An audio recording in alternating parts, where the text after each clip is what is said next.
Nah, kalau menurut tafsir saudara kita umat Islam, menurut tafsir Ibnu Katsir, bahwa yang menangkap Yesus adalah gubernur sendiri beserta para prajurit. Dari mana mereka dapatkan pemahaman seperti ini, Bapak Ibu? Begitu ngawurnya, lari jauh sekali daripada Alkitab. Itu kenapa bisa mereka tafsirkan seperti itu? Karena sudah tertanam kebencian di dalam hati dan pikiran mereka terhadap Alkitab dan terhadap orang Kristen itu sendiri. Sehingga bermacam cara mereka goreng isu.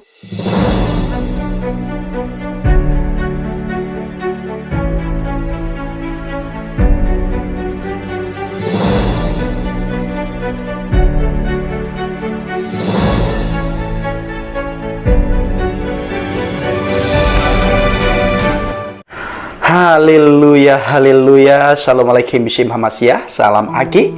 Aku kabarkan Injil keselamatan. Bapak Ibu ini si Tuhan, ketemu lagi dengan saya Evangelis Abraham Effendi Usman. Bagaimana kabar kita semuanya? Haleluya, luar biasa. Saya selalu berdoa kepada Tuhan untuk para subscriber pencinta channel Injil Kabar Baik Abaget, agar selalu dalam lindungan Tuhan. Apapun yang saudara lakukan dan kerjakan, selama tidak bertentangan dengan firman Tuhan, pasti dibuat oleh Tuhan berhasil.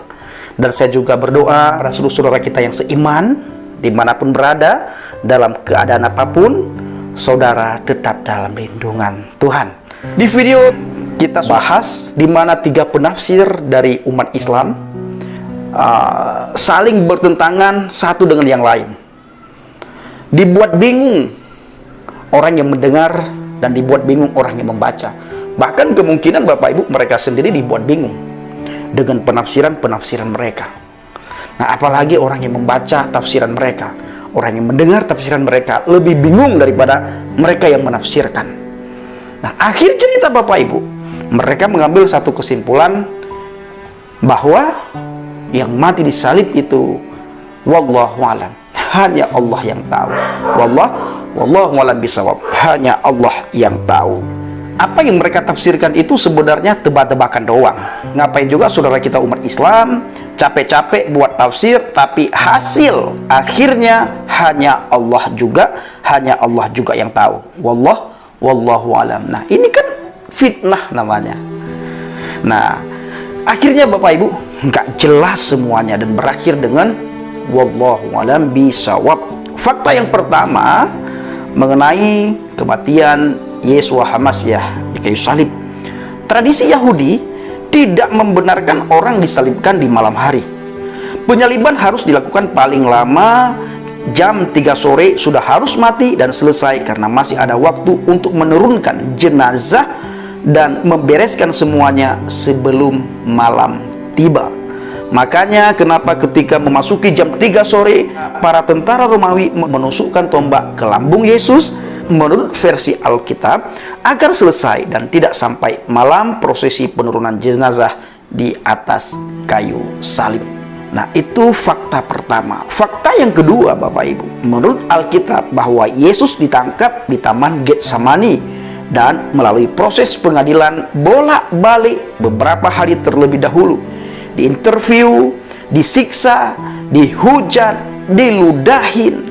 Tetapi menurut tafsir Islam bahwa penangkapan Yesus itu dilakukan dengan mengepung rumah tanpa diadili dan langsung disalibkan malam itu juga. Anak ini kan ngawur sekali Bapak Ibu.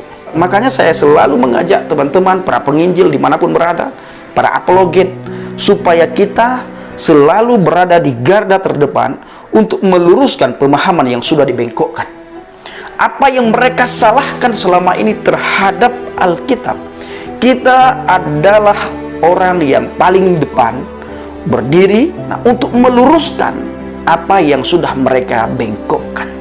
Ini bukan untuk diperdebatkan, tetapi untuk kita luruskan pemahaman yang selama ini merasuki hati dan pikiran saudara-saudara kita, termasuk hati dan pikiran saya dulu sebelum saya mengenal kebenaran Bapak Ibu. Sama persis pemahaman saya dengan pemahaman mereka. Makanya saya pernah katakan Bapak Ibu bahwa pemahaman saudara-saudara kita itu karena turun-temurun, sudah didoktrin dari kecil. Maka sampai hari ini doktrin itu masih tertanam di dalam hati dan pikiran mereka. Kapan doktrin itu bisa lepas dari hati dan pikiran teman-teman kita, Bapak Ibu? Ketika mereka menerima Injil, ketika mereka menerima Kristus Yesus. Nah, selama tidak mereka terima, selama itulah apa yang terselubung dalam hati dan pikiran mereka, tidak ada penyingkapan. Maka sekali lagi, ayo para apologet, para penginjil, kita harus berada di garis terdepan untuk meluruskan pemahaman teman-teman kita yang sudah lama dibengkokkan. Fakta yang ketiga, Bapak Ibu, menurut Alkitab bahwa yang menangkap adalah tentara Romawi beserta para tua-tua agama dan dibawa ke gubernur yang mengadili Yesus. Tetapi menurut tafsir Ibnu Katsir bahwa yang menangkap Yesus justru adalah gubernur sendiri beserta para prajurit. Ini ngawur, dan ngawur, Bapak Ibu. Menurut Alkitab bahwa yang menangkap adalah tentara Romawi beserta para tua-tua agama dan dibawa ke gubernur yang mengadili Yesus. Nah, ini menurut Alkitab. Nah, kalau menurut tafsir saudara kita umat Islam, menurut tafsir Ibnu Katsir bahwa yang menangkap Yesus adalah gubernur sendiri beserta para prajurit. Dari mana mereka dapatkan pemahaman seperti ini, Bapak Ibu? Begitu ngawurnya, lari jauh sekali daripada Alkitab. Itu kenapa bisa mereka tafsirkan seperti itu? Karena sudah tertanam kebencian di dalam hati dan pikiran mereka terhadap Alkitab dan terhadap orang Kristen itu sendiri. Sehingga bermacam cara mereka goreng isu bahwa yang mati di salib itu bukan Yesus Kristus, Yeshua HaMasyiah, tetapi orang yang diserupakan. Siapa yang diserupakan? Allah. Untuk apa diserupakan? Kapan diserupakan? Siapa nama yang diserupakan? Wallahu alam, hanya Allah yang tahu. Maka sesama penafsir sampai hari ini belum jelas siapa yang mati di salib itu. Jadi ujung-ujungnya mereka ambil satu kesepakatan, wallahu alam, hanya Allah yang tahu. Fakta yang keempat, menurut Alkitab bahwa Yesus disalibkan di bukit Golgota di Israel. Tapi menurut Quran dan tafsir tidak dijelaskan di mana peristiwa penyaliban si Sarjan itu terjadi. Si Sarjan ini, Bapak Ibu, salah satu sahabat Isa Al-Masih, orang yang diserupakan, yang mirip banget dengan Isa Al-Masih. Di mana penyaliban Isa Al-Masih ini tidak pernah tertulis di dalam Al-Quran, dan oleh penafsir tidak tahu di mana tempat Yesus disalibkan. Kenapa tidak tahu? Karena mereka tidak mau membaca Alkitab. Sama, saya dulu tidak tahu juga, Bapak Ibu. Kenapa? Karena saya tidak pernah membaca Alkitab. Kenapa tidak pernah membaca Alkitab? Karena bagi saya dulu Alkitab itu sudah dipalsukan. Walaupun saya tidak tahu siapa yang memalsukan, mana ayat yang dipalsukan, kapan dipalsukan, saya tidak tahu. Kenapa? Karena tidak diberitahu. Kenapa tidak diberitahu? Karena orang yang memberitahu pun tidak tahu. Sama-sama tidak tahu. Makanya Alkitab, di dalam Alkitab, Bapak Ibu, di dalam Alkitab itu tertulis orang buta menuntun orang buta. Nah, ini orang buta menuntun orang buta, sama-samanya masuk ke jurang. Jika peristiwa itu menurut Quran terjadi di bukit Golgota juga, maka pertanyaannya, sejak kapan Isa palsu atau Yesus palsu yang tinggal di Arab Saudi dibawa ke Yerusalem atau dibawa ke Israel untuk disalibkan? Kapan? Ini tidak tahu mereka. Makanya Bapak Ibu, ini penting sekali. Makanya Bapak Ibu, saya selalu mengajak penonton semuanya untuk benar-benar membuka sedikit ruang pendengaran, ruang hati, ruang pikiran, dan berpikir secara kritis supaya menemukan kebenaran. Hanya di dalam Yesus yang ada kebenaran. Di luar Yesus tidak ada, Bapak Ibu. Di luar Yesus itu abu-abu. Abu-abu. Di dalam Yesus jelas kebenaran itu. Kebenaran itu sendiri adalah Yesus Kristus. Yang tinggal di Arab Saudi dibawa ke Yerusalem untuk disalibkan. Ditangkap di Arab Saudi dan disalibkan di Yerusalem. Itu perjalanan menempuh jarak sangat panjang, Bapak Ibu. 1740,5 km. Jika ditempuh dengan pesawat 3-4 jam. Kalau pakai mobil 19 jam non stop. Kalau pakai onta Bang Pendi, ya silakan hitung sendiri kalau pakai onta berapa. Jadi kalau pakai onta saya tidak tahu, silakan Bapak Ibu hitung sendiri kalau pakai onta berapa lama mereka berjalan dari Arab Saudi ke Israel, Yerusalem. Pakai onta itu jauhnya minta ampun Bapak Ibu ya, karena memasuki wilayah padang pasir. Nah, selain wilayah padang pasir, medannya juga berat. Mungkin yang mau disalibkan itu sudah mati di tengah jalan, belum sampai ke Bukit Golgota, sudah mati duluan di tengah jalan di padang pasir.